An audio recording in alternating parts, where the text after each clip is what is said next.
Souvent dans ma vie, j'ai été sous-estimé, ce qui m'a fait me sentir dévalorisé. Avec le temps, j'ai réalisé que ma véritable valeur provenait de l'intérieur de moi, et non de l'opinion des autres. Inspiré par la sagesse stoïque, j'ai appris à m'affirmer et à démontrer ma valeur sans dire un mot. Et cela a tout changé dans ma vie. Dans cette vidéo, nous allons explorer 9 habitudes qui transformeront la façon dont vous êtes perçu, montrant votre force et détermination de manière naturelle et impactante. Il ne s'agit pas seulement de présence, mais d'attitude, de confiance en soi et de langage corporel. Lorsque vous maîtrisez cet art, vous transmettez le respect et l'autorité de manière silencieuse. Le véritable pouvoir vient de l'intérieur et se reflète dans la façon dont vous agissez et interagissez avec les autres. Si vous en avez assez d'être sous-estimé et que vous voulez agir différemment, restez jusqu'à la fin. Ce que je vais partager pourrait être exactement ce dont vous avez besoin pour renverser la situation et commencer à reconnaître votre valeur en étant vu et respecté pour ce que vous êtes vraiment. Rappelez-vous, le véritable pouvoir n'est pas de dominer les autres, mais de se dominer soi-même. Lorsque vos actions sont alignées avec vos valeurs, vous vivez de manière authentique et vous pouvez vous affirmer naturellement. Mais, avant de commencer, je dois vous dire que cette vidéo vous est parvenue parce que quelqu'un l'a aimée et s'est abonné à notre chaîne. Faites de même pour ne pas briser cette chaîne de connaissances. Maintenant, commençons. Première habitude, confiance. La confiance en soi est le premier secret du succès. Ralph Emerson l'a dit, et il avait raison. Cette confiance ne s'exprime pas seulement en paroles, mais plus encore dans nos actions, nos comportements et la manière dont nous nous présentons au monde. Dans le stoïcisme, cette confiance est enracinée dans la compréhension profonde de notre valeur et dans l'acceptation de nos capacités et limitations. Imaginez un leader entrant dans une salle. Il n'a pas besoin de dire un mot pour que tous ressentent sa présence et reconnaissent son autorité. Sa posture, son regard et même la manière dont il marche transmettent un message clair de confiance et d'autosuffisance. Ce type de présence est quelque chose que nous pouvons tous cultiver dans notre vie quotidienne. Mais par où commencer? D'abord, il est crucial de comprendre que la confiance n'est pas synonyme d'arrogance, de tout savoir ou d'être le meilleur en tout. La vraie confiance signifie se sentir à l'aise avec soi-même, acceptant tant ses forces que ses faiblesses. C'est être sûr de ses habiletés et de ses valeurs, indépendamment de l'approbation externe. Les stoïciens comme Épictète et Marc Aurèle ont enseigné que la confiance est construite de l'intérieur.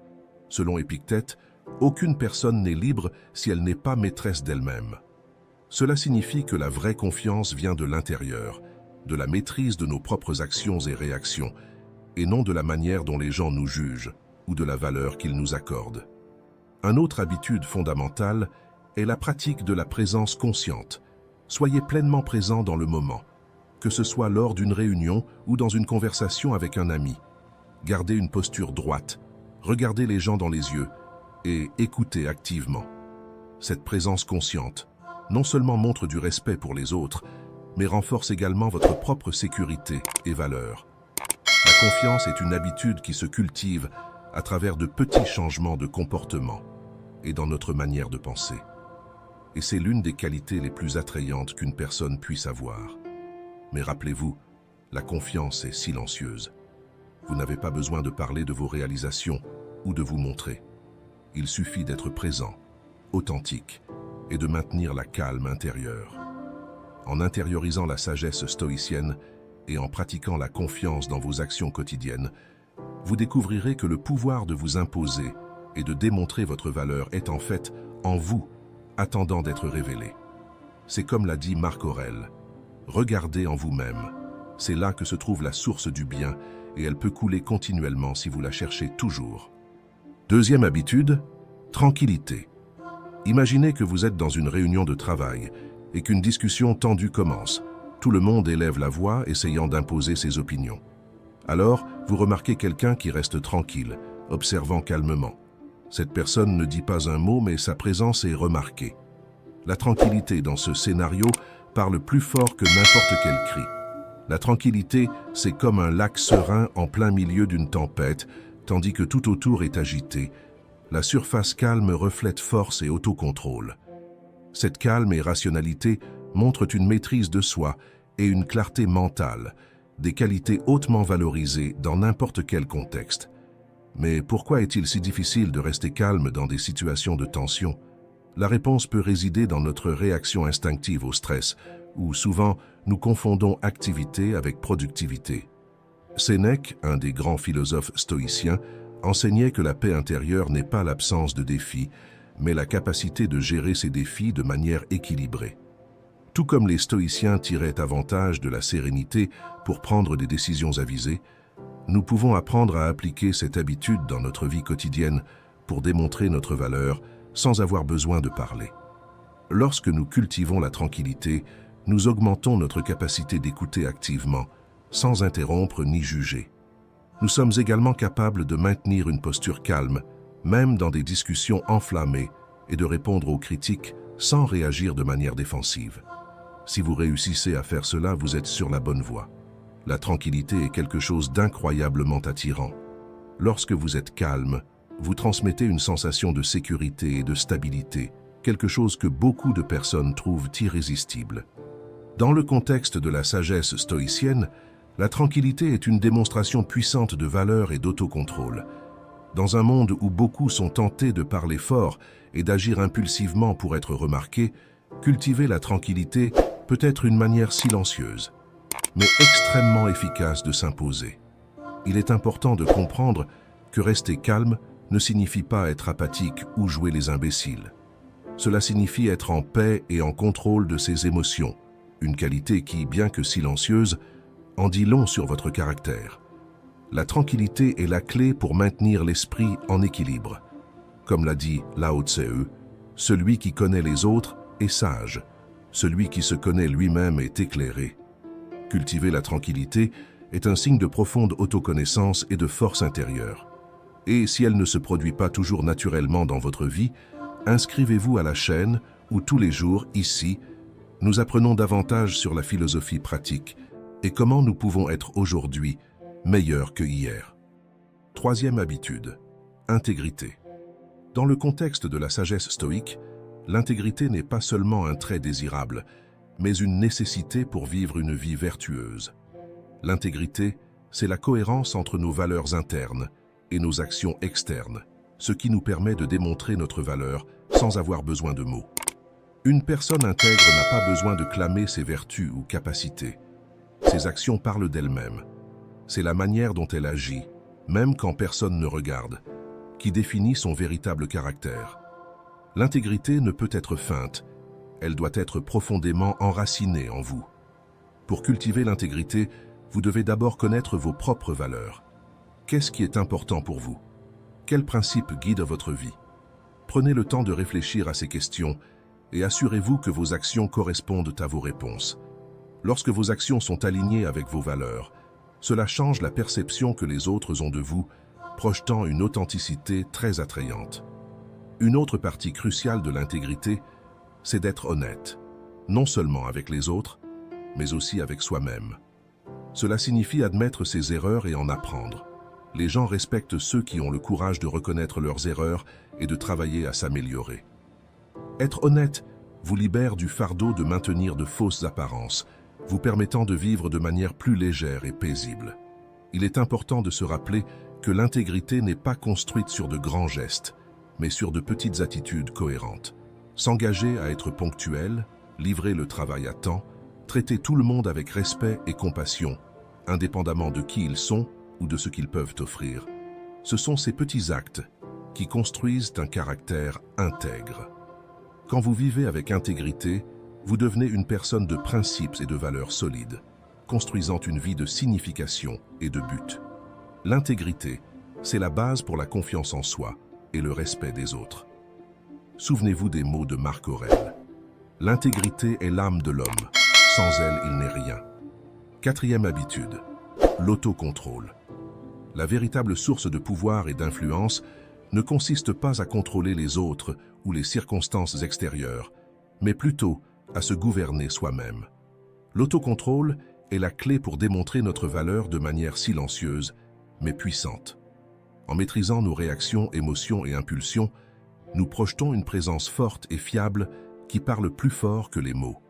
Imaginez que vous êtes dans une réunion de travail et qu'un collègue commence à parler d'un projet important. Vous avez envie d'interrompre, de montrer que vous comprenez également le sujet. Mais alors, vous vous rappelez de l'importance de l'autocontrôle. Au lieu d'interrompre, vous respirez profondément et écoutez attentivement. C'est à ce moment que vous imposez le respect et gagnez l'admiration lorsque vous parvenez à vous contrôler. La capacité de contrôler vos émotions et réactions non seulement démontre une maturité, mais aussi une force intérieure. Les personnes qui exercent l'autocontrôle ont tendance à prendre des décisions plus sages, ont des relations plus saines et sont plus respectées par les autres. D'un autre côté, le manque d'autocontrôle peut mener à des décisions impulsives, à des conflits inutiles et à une image détériorée. Pensez à l'impact à long terme de ces choix sur votre vie personnelle et professionnelle. Comment serait votre vie si vous pouviez affronter chaque défi avec calme et clarté? Que pourriez-vous déjà avoir accompli si vous n'étiez pas esclave de vos émotions et de vos impulsions? L'autocontrôle peut sembler une vertu difficile à cultiver, mais les bénéfices sont immenses. Les stoïciens croyaient que par la pratique constante et consciente, nous pouvons renforcer notre capacité à contrôler nos émotions. Et cela commence par de petits pas, comme respirer profondément avant de réagir ou s'arrêter pour réfléchir aux conséquences de nos actions. Soyez conscient du moment présent et de vos sentiments. Cela aide à identifier les déclencheurs émotionnels et à répondre de manière plus rationnelle. Adopter une posture d'autocontrôle n'est pas juste un exercice de discipline personnelle, mais un choix de vivre une vie plus significative et centrée sur ce qui compte vraiment. Dans les prochains jours, défiez-vous de pratiquer l'autocontrôle dans vos interactions quotidiennes et observez comment cela transforme votre perception et améliore vos relations. Tous admirent ceux qui parviennent à rester calmes et à agir rationnellement en toute situation. Cela démontre une force intérieure que beaucoup respectent et désirent posséder. Cette calme et rationalité montrent une maîtrise de soi et une clarté mentale. Souvenez-vous, le véritable pouvoir n'est pas de dominer les autres, mais de se dominer soi-même. Qui est maître de soi est plus grand que celui qui est maître du monde. La sagesse de cette citation nous rappelle que le véritable pouvoir vient de l'intérieur. L'autocontrôle nous aide non seulement à rester calme au milieu du chaos, mais aussi nous permet de projeter une image de force et de confiance inébranlable. En devenant maître de nous-mêmes, nous devenons des exemples vivants de force intérieure et de sagesse. 5e habitude, être présent. Cette qualité d'être complètement dans le moment, de vraiment être là, avec les personnes et les situations que vous rencontrez, est appelée la présence. Quand vous êtes totalement immergé dans l'instant, votre énergie et votre concentration deviennent évidentes, influençant positivement ceux autour de vous. La présence, c'est une de ces choses qui peuvent être difficiles à définir, mais faciles à reconnaître quand nous la voyons. Sénèque a une fois dit « Être partout, c'est être nulle part ». Cela signifie que lorsque nous essayons de diviser notre attention entre de nombreuses choses, nous ne prêtons réellement attention à rien. Être présent signifie se concentrer complètement sur le ici et maintenant. Une étude de l'université de Harvard révèle que notre esprit vagabonde environ 47% du temps, c'est-à-dire que presque la moitié de nos vies, nous ne sommes pas vraiment présents dans ce que nous faisons. Alors, comment pouvons-nous cultiver l'habitude d'être présent? La pratique d'être présent n'est pas seulement une compétence, mais une philosophie de vie que les stoïciens maîtrisaient. Marc Aurèle, l'empereur stoïcien, utilisait la stratégie du memento mori. Il disait « Vous pouvez quitter cette vie à n'importe quel moment. Laissez cela déterminer comment vous vivez, pensez et ce que vous dites. » Sénèque renforçait cela en disant que nous devons vivre chaque instant comme s'il était le dernier, pleinement conscient et engagé. Cela améliore non seulement notre qualité de vie, mais augmente aussi notre perception et notre efficacité dans n'importe quelle situation. Par exemple, dans une conversation, intéressez-vous vraiment, ne pensez pas à votre réponse pendant que l'autre personne parle ou ne regardez pas votre téléphone. Quand vous faites quelque chose, faites-le. Concentrez-vous sur ce qui est devant vous, que ce soit un repas, une conversation ou un travail. Être présent ne signifie pas seulement être physiquement sur place, mais être mentalement et émotionnellement impliqué. Parfois, la distraction est aussi séduisante qu'un écran de cinéma. Cependant, il est essentiel de résister à la tentation de se déconnecter. Si vous remarquez que votre esprit vagabonde, redirigez doucement votre focus vers le moment présent. Ne vous blâmez pas pour être distrait, mais utilisez ces opportunités comme des rappels pour renforcer votre pratique de l'attention et de l'engagement avec le maintenant. Être présent est l'un des plus grands cadeaux que nous pouvons offrir à nous-mêmes et aux autres. Et profitez pour partager cette vidéo avec un ami qui en a besoin. Aidez-nous à répandre cette sagesse. 6e habitude, humilité. Souvent, l'humilité est confondue avec l'autodépréciation. Mais en réalité, c'est une vertu qui nous aide à nous concentrer moins sur nous-mêmes et plus sur les autres et sur le monde autour de nous. Imaginez un leader dans une équipe de travail. Il est calme, mais sa présence est forte.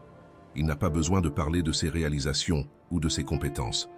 Son humilité se montre en aidant ses collègues, en écoutant plus qu'il ne parle et en admettant ses erreurs, créant un environnement de respect et de confiance. Ce leader n'a pas besoin de dire qu'il est compétent. Ses actions le montrent clairement.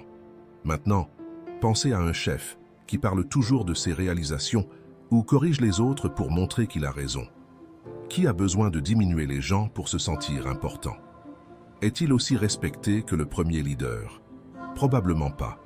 L'humilité est une vertu puissante qui démontre notre valeur de manière authentique et durable. La vraie force et confiance ne viennent pas du besoin de se montrer ou de chercher l'approbation d'autrui, mais plutôt de la capacité de rester calme et authentique dans toutes les situations. Quand vous maintenez la tranquillité, vous démontrez une force intérieure qui est admirée et respectée par beaucoup. Cette sérénité vous permet d'agir de manière rationnelle, même dans les situations les plus difficiles. Épictète a dit « Il est impossible pour un homme d'apprendre ce qu'il pense déjà savoir ». Cela nous enseigne que l'humilité est essentielle pour la croissance et l'apprentissage. Reconnaître qu'il y a toujours quelque chose à apprendre et que nous n'avons pas toutes les réponses est un signe de véritable sagesse. Admettre vos limitations ne vous rend pas seulement plus accessible, mais vous ouvre également à de nouvelles opportunités d'apprentissage et de croissance. Alors, comment pouvons-nous cultiver l'humilité? Premièrement, acceptez que vous ne savez pas tout. C'est l'une des étapes les plus difficiles, surtout dans un monde où tout le monde veut paraître expert. La pratique de l'humilité commence par l'acceptation de nos propres faiblesses et limitations. Cela nous permet de grandir et d'apprendre de manière continue, sans la pression d'être parfait. Une autre pratique importante est d'écouter plus que de parler. Donnez aux autres l'opportunité de partager leurs pensées et expériences, sans les interrompre ou tenter d'imposer votre point de vue. L'humilité se reflète aussi dans la manière dont vous traitez les gens, indépendamment de leur statut ou position. Traitez tout le monde avec le même niveau de respect et de dignité. Souvenez-vous que chaque personne a sa propre histoire et quelque chose de précieux à offrir. Il est important d'accepter et d'apprendre de vos erreurs. Personne n'est parfait et nous faisons tous des erreurs. La différence réside dans la manière dont nous répondons à ces erreurs.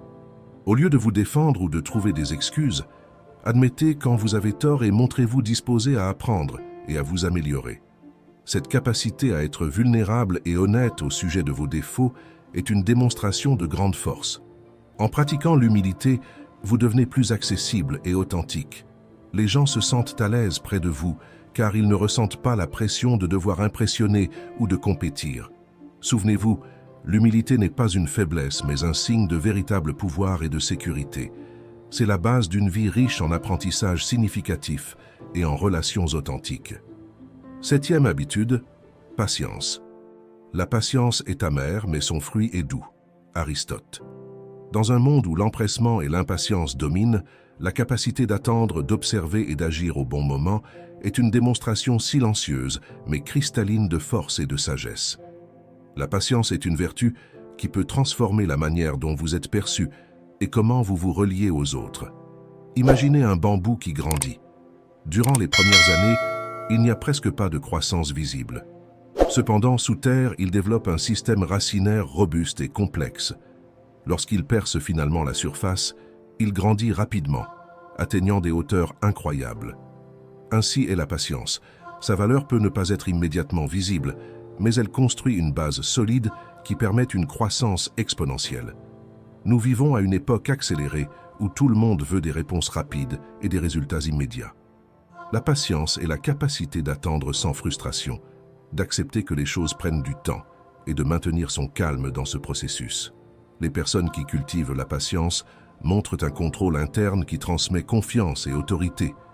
Sénèque, un des grands philosophes stoïciens, disait « La patience est le courage de la vertu ». La patience nous permet d'évaluer les situations avec clarté et de répondre de manière pondérée au lieu de réagir de manière impulsive. Pour cultiver la patience, il est essentiel d'être conscient des moments où notre impatience tend à surgir. Par exemple, si vous vous irritez facilement dans la circulation ou en attendant une réponse importante, utilisez ces moments comme des occasions de pratiquer la patience. Demandez-vous, est-ce vraiment si important au point de me stresser ? La patience est aussi une manière de démontrer le respect pour les autres.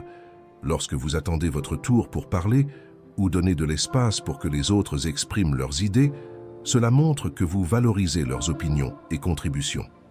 Ce comportement ne passe pas inaperçu et augmente le respect que les autres ont pour vous. Il est important de se rappeler que la patience n'est pas seulement attendre, mais comment vous attendez. De plus, la patience vous permet d'observer et de mieux comprendre les dynamiques autour de vous. Au lieu d'interrompre une conversation ou de vouloir intervenir dans une situation, vous pouvez l'analyser et prendre des décisions plus informées. Cela ne démontre pas seulement votre valeur, mais renforce aussi votre capacité relationnelle. Enfin, souvenez-vous des mots d'Épictète. Aucune grande chose n'est créée soudainement, tout comme un raisin ou une figue. Si vous me dites que vous désirez une figue, je répondrai qu'il faut du temps. Au cours des 7 prochains jours, mettez-vous au défi d'être plus patient dans vos interactions quotidiennes. Observez comment ce changement peut transformer la manière dont les autres vous perçoivent et comment vous vous sentez par rapport à vous-même. Être patient n'est pas seulement une démonstration de self-control, mais une affirmation silencieuse de votre valeur. Et si vous trouvez cette vidéo utile, n'oubliez pas de laisser votre like et de vous abonner à la chaîne pour plus de contenus qui peuvent transformer votre manière d'agir et de penser. 8e habitude, la gratitude. La gratitude n'est pas seulement la plus grande des vertus, mais la mère de toutes les autres. Cicéron. La citation de Cicéron nous rappelle que la gratitude n'est pas seulement un sentiment, mais une vertu fondamentale qui soutient toutes les autres. La gratitude est une habitude puissante qui nous permet de reconnaître la valeur des choses et des personnes qui nous entourent, même sans le dire en mots. Imaginez une personne qui, au lieu de se plaindre des adversités, trouve toujours quelque chose pour lequel être reconnaissante. Pensez à quelqu'un qui, face à une tâche difficile, remercie pour l'opportunité de croissance qu'elle représente. Cette personne n'a pas besoin de parler de sa gratitude. Ses actions et attitudes montrent clairement ce sentiment. En pratiquant la gratitude, nous démontrons une compréhension profonde et une valorisation de ce que nous avons, projetant force et sagesse de manière silencieuse et puissante. Réfléchissez un instant sur la semaine passée. Combien de fois avez-vous pratiqué la gratitude de manière silencieuse, sans ressentir le besoin de la verbaliser constamment? Racontez dans les commentaires, quelle a été la dernière fois que vous avez pratiqué la gratitude de manière silencieuse? Comment cela a-t-il affecté votre journée? Votre réponse peut inspirer d'autres personnes qui regardent les vidéos de la chaîne à reconnaître et à valoriser les petites victoires. Les études montrent que la posture corporelle, le langage non verbal et la confiance jouent un rôle crucial dans la façon dont nous sommes perçus. Une étude de l'université de Harvard révèle que la posture de pouvoir peut réellement modifier la chimie de notre cerveau, augmentant la confiance et réduisant le stress. Ainsi, la véritable imposition commence par un changement interne. Souvent, nous nous concentrons sur ce qui nous manque ou sur ce que nous désirons, mais les stoïciens enseignent l'importance de valoriser ce que nous avons déjà. Sénèque a dit « Ce n'est pas la personne qui a peu, mais celle qui désire plus qui est pauvre ». Cette citation nous rappelle que la véritable richesse vient d'apprécier ce que nous avons, plutôt que de toujours désirer plus. Souvenez-vous, la gratitude n'est pas seulement dire « merci », mais vivre avec une attitude d'appréciation et de contentement. Lorsque nous pratiquons la gratitude, nous reconnaissons nos propres réussites et la valeur des personnes qui nous entourent. Cette pratique ne nous fortifie pas seulement intérieurement, mais change également la manière dont les autres nous perçoivent. Au lieu de nous efforcer de prouver notre valeur, nous commençons à irradier une confiance, tranquille, qui parle d'elle-même. 9e habitude. Comment vous vous exprimez? Vous n'avez pas besoin de dire quoi que ce soit pour que tous remarquent votre présence. Une étude de la Harvard Business School montre que 55% de la communication est non-verbale. La manière dont vous vous présentez, depuis votre posture jusqu'à vos expressions faciales, impacte significativement la façon dont les autres vous perçoivent. Votre valeur personnelle est souvent transmise de manière silencieuse mais puissante. Souvent, l'anxiété d'être remarqué ou le besoin de validation externe vous conduit à exagérer ou à parler trop. Ce comportement peut miner votre crédibilité et faire que les autres vous voient de manière négative. En essayant trop, vous finissez par repousser les gens et nuire à votre image. Dans le stoïcisme, nous apprenons que le véritable pouvoir vient du self-control et de la sagesse. Comme le philosophe Épictète l'a affirmé, le bonheur et la liberté commencent par la compréhension claire d'un principe. Certaines choses sont sous notre contrôle et d'autres non. Comprendre cela vous aide à vous concentrer sur ce qui compte vraiment et à agir avec intégrité et sérénité. Ainsi, la manière dont vous vous exprimez doit être guidée par le self-control et par la sagesse. Quand vous vous présentez de manière calme et confiante, vous transmettez une force silencieuse qui est respectée et admirée. Cultiver cette présence non-verbale peut transformer la manière dont vous êtes perçu. Montrez votre véritable valeur à travers des actions et des attitudes, et vous verrez comment cette authenticité et cette sérénité font la différence dans vos relations et dans la façon dont vous êtes vu. Commentez quelles de ces habitudes vous allez mettre en pratique dans votre vie. Merci d'avoir regardé.